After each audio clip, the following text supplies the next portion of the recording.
कल था मैं आज हूँ।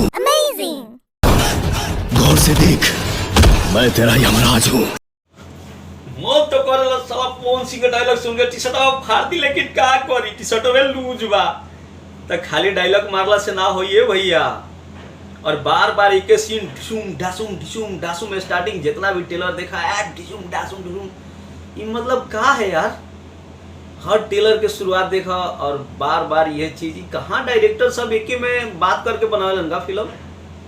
इस सब डायरेक्टर लोग से हमारा का नाम बा कि आप लोग बात करके बैठ के बनाते हैं का, कि जो भी टेलर का स्टार्टिंग होगा एकदम ढिसुम ढासुम डायलॉग एकदम चला। डायलॉग तो सुन के मिजाज एकदम तड़तड़ा जाता, लेकिन सीन देख के वो ऐसा लगा था यार हमने के बेवकूफ बन के बैठल बनी जाए। तो कहाँ से फिल्म चली आप लोग से हम पूछा था नहीं। अगर बार बार एक ही एक्शन, एक ही डायलॉग और एक ही स्टार्टिंग टेलर के अब बताई ना, तब फाइनली भाई लोग हम आज हमार स्वाभिमान जो 3 दिन पहले टेलर आइल बा ओकरा बारे में रिव्यू कल जाए।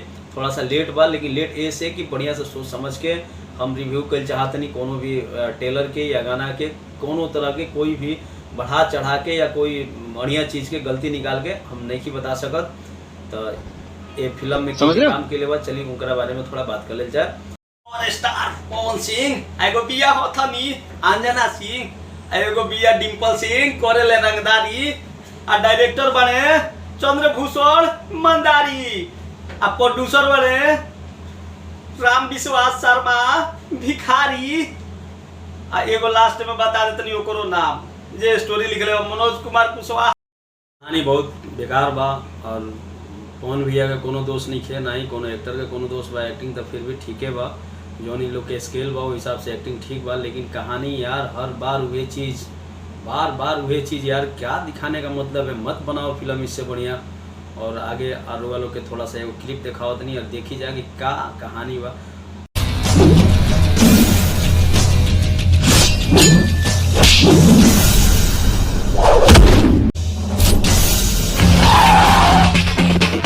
हम खुलल मैदान के शेर बानी, हम वह शिकार करेंगे जेकरा के देख के हमार मुंह से लार टपकेला। ये जमीन हमरे रहल, हमरे बाप और आगे भी हमरे रही जब तक हम।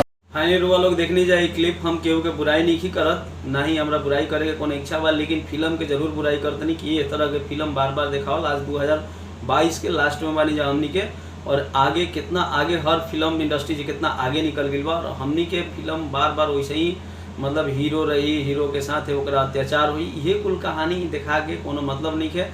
और पब्लिक बोर हो जी है। गाना इतना सुंदर सुंदर आवता और फिल्म में कहानी के इन्वेस्ट करत के हो, पता ना डायरेक्टर सही नहीं खन या प्रोड्यूसर के पास पैसा नहीं है। चलिए जौन भी बाटे ये फिल्म के रिव्यू रहे, वो लोग पूरा रिव्यू के देखने जाए। एक खतरा बहुत बहुत धन्यवाद। और बड़का बिहारी चैनल के सब्सक्राइब करी जा, वीडियो के लाइक करी जा, शेयर करी जा। कमेंट बॉक्स में रोआ लोग बताई जा कि का रोआ लोग के कैसन फीलिंग आए ये ट्रेलर के देख के।